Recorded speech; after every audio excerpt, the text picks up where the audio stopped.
Earlier today I installed the S3XY Strip, and this is the first time I've driven at night with it, and I've just pulled up on the side of the road to film this. So I'm finding this too bright. I'm not sure whether it's showing up on my phone here, but you are seeing actually the reflection. I think my phone is showing that as blue. Anyway, I've got this as light purple, and I am getting reflection on the lower part of the dash there below the vents. That's fine, but I'm getting that reflection up there at the top of the windscreen, and that is the reflection from that lower part of the dash. So that's quite annoying. And I'm also getting this reflection here in my side window going up from the side mirror. I'm not sure whether that's showing up on the phone, but I've got this as low brightness as possible, -40 on the auto offset. If I put it to manual, it goes a little bit brighter. So that's as low as it goes, and I'm getting these reflections. So my initial view of this, after only having this a few hours, is it's great during the day, but at night it's just too bright still.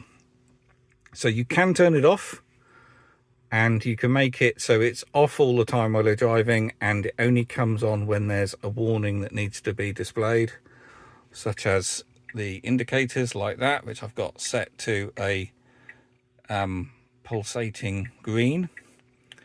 Let's just put the hazards on up there, so the hazards look like that. So having that switched off at night is probably the better solution, and then the light bar only comes on when something needs to display. However, there isn't a way to toggle that it automatically comes back on during daylight hours. So every day you'd have to go into the app and toggle it on and off, which is a bit annoying. So anyway, that's my initial thoughts of this S3XY Strip LED light bar. Is it's great during the day, but it's a bit too bright, and you get these annoying reflections at night.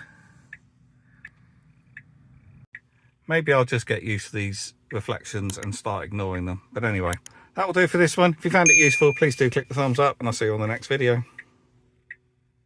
The videos I make on this channel are primarily to help others and share knowledge. If you found a video helpful, please show your appreciation by at least clicking the thumbs up button, and leaving a comment also helps too, as does subscribing to the channel. All of this is free of charge. I do not use paid memberships or Patreon, which is how most YouTubers earn their money. I only earn from the YouTube ad commissions. But under every video on this channel is a super thanks button. So if you found a video particularly useful, or maybe it saved you money or time, then please consider a donation using the super thanks button.